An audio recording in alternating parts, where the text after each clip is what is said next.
All right, so this is not good for the labor market and how hard it is to hire people right now. But I want to first share a story and what's kind of happened, set some groundwork. And that is Landscape Summit 2022 was January 13th, 14th, and 15th. The first night, that Thursday evening, I literally begged people to hire earlier than usual and to staff up for what it was going to become an extremely hard, difficult time to find employees. I literally begged people to hire.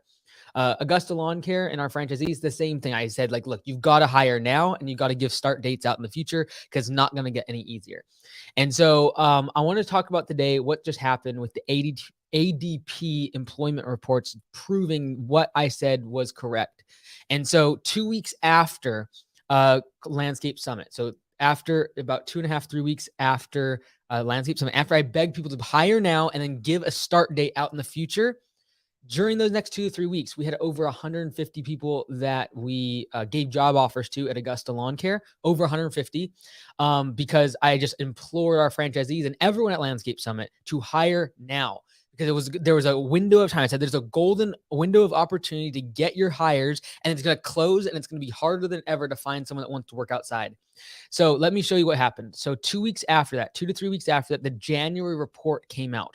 So this is from ADP, shows employment data from across the United States.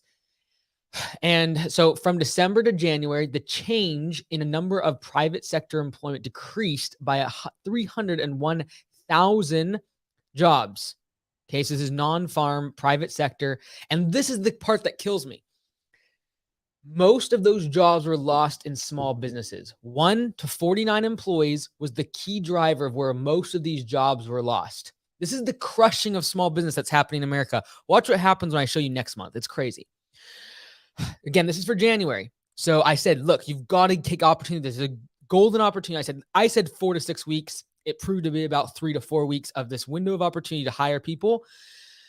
But the reason for that was because of this massive drop in employment. And a lot of this was due to Omicron and the variant of COVID that was going around at the time, as well as a slowing down in a lot of parts of the economy. And so you can see our goods, 27,000 jobs were lost. But in the service providing sector, 274,000 jobs were lost in that 1 month. And so I said, look, like there's this opportunity because all these people are getting laid off. And you're going to see in a second, like this is just nuts. And a lot of that was from leisure and hospitality, 154,000 of that, which is normal because of travel and leisure around the Omicron. But the other 100,000 came from every other sector besides mining, as the commodities were going up in price. But like transportation, information, financial services, professional, other services, 23,000 jobs were lost in the month of January. This is why I was saying, like, you got to jump in. I knew this was happening. There was this window of time because of a short blip on Omicron, as well as a slowing consumer demand due to inflation fears. This was bound to happen. And so, literally at that conference, we had another speaker and he talked to me and said, look, the only thing I disagree with you on is that you shouldn't be telling people to hire right now and overhire. And I'm sorry, but the data, look at this. This is the 1 month since the past year where the change in non-farm private employment was negative and people were being laid off. It was a golden window of opportunity. Watch what happens in February. That was the chance. That was the window of opportunity I was talking about. And I gave you 2 to 3 weeks heads up. Look at this. That is COVID right there. COVID-19, March 2020, right in there. Massive drop in there. Okay. So you see this massive drop and then a spike up here. It's just crazy. So you can see that it's starting to recover by company size. Man, it's just crazy. Man, you'll see here in a second. All right, so now let's look at February. So this is the part that is so important. Okay, look at how many of the jobs that were lost in January came from small businesses. Negative 301,000 total. Watch what just came out this morning from ADP. Okay, like I got goosebumps because like this is so important. This is why looking at macroeconomic trends is important in your small business because otherwise you're going to get wiped out. So look at this, 475,000 increased number of jobs in the United States.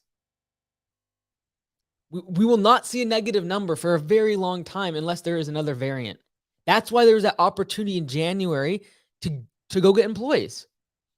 And this is the part that kills me. This kills me. Small businesses still lost 96,000 employees. All of the employment is being sucked up into corporations that have 500 plus employees. This makes me so mad. Like, how do we have a shot at competing with these companies when they sucked up 500,000 jobs, and the private small businesses lost 100,000? And this number right here will be championed by politicians this month. Look at our jobs report, up 500,000 jobs added. Yeah, well, guess where that's going? Large corporations, the S&P 500 is sucking up those jobs, and we're struggling to find anybody. So you can see most of that's in the service providing sector. Like, that's why it's so difficult in home service right now to find employees. That's where all the jobs are being created. And they're not being created, but the new jobs are not going to small businesses. They're going to these massive corporations. So here you can see by sector, by industry, where these jobs are coming across the board. Not a single industry had a down month. However, somehow small businesses still down 100,000 jobs. It's just so frustrating.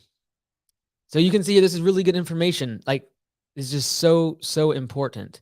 What's happening right now in the economy and with the labor market. And this is why it is so hard to find employees. And this is why, as I talked about at conference, you have to look at macroeconomic trends and do not fight them. Do not fight the fact that this is the 1 month, January 2022, that we actually had a down month in how many like people were net getting laid off. All right, let's jump back in here. I'm going to answer some questions and we'll call it a day, but I just really wanted to share that. What you should be doing now. What should you be doing now? The bottom line is it's going to be harder than ever to find employees that want to work outside, want to work out in the field, want to do hard labor, home service improvement, anything like that. It's going to be harder than ever. You've got to look for windows of time like we had in January, where I said you've got to hire now. And everyone's like, oh, no, I'll just wait. Like, we're just in January. It's 2 more months. You had to hire now, hire then, and then give start dates out in the future. Man. I'm going to, this sort of thing gives me more confidence when I have these feelings to share it publicly and just really push people towards it, because it's exactly what happened. Thoughts on those unemployed during COVID transitioning to a hiring surge as unemployment ends for the mass majority that have been on it the past year? Yeah, 100%. This is what we talked about at conference.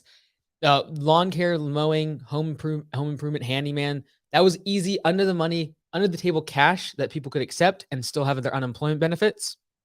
What we're seeing right now is mortgage forbearance, rent abatement, the child tax credit ending, the no student debt. All that stuff is being eliminated here soon, and people are going to go and find a job. And if they were on unemployment, they might have been doing cash under the table to do on like a handyman service or a landscaping service or something like that. Well, they're going to go that's going to be a huge opportunity. Massive amounts of demand is going to be unlocked because those guys are going to go get a job. All right.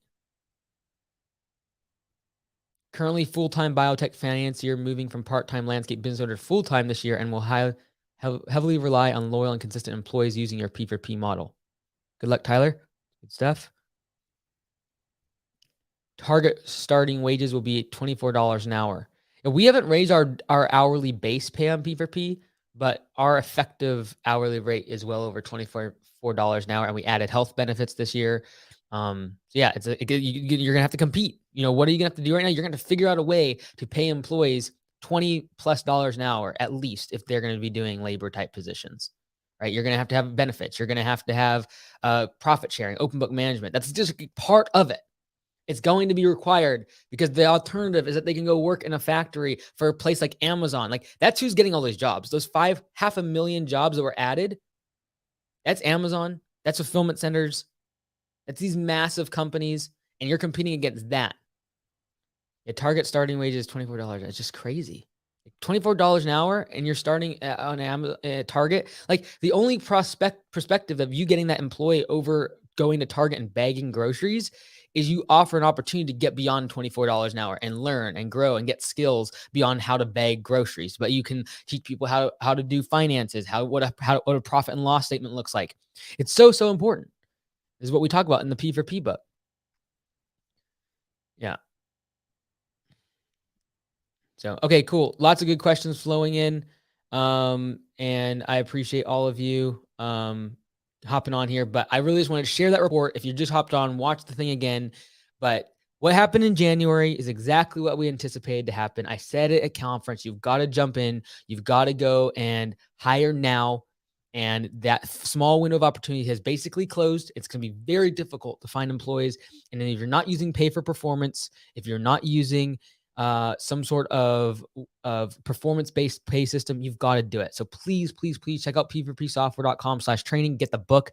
It's like $1 if you get the ebook, but it's so important. And I saw someone mention here, yes, if you have not already, go to mikeandys.com/vote.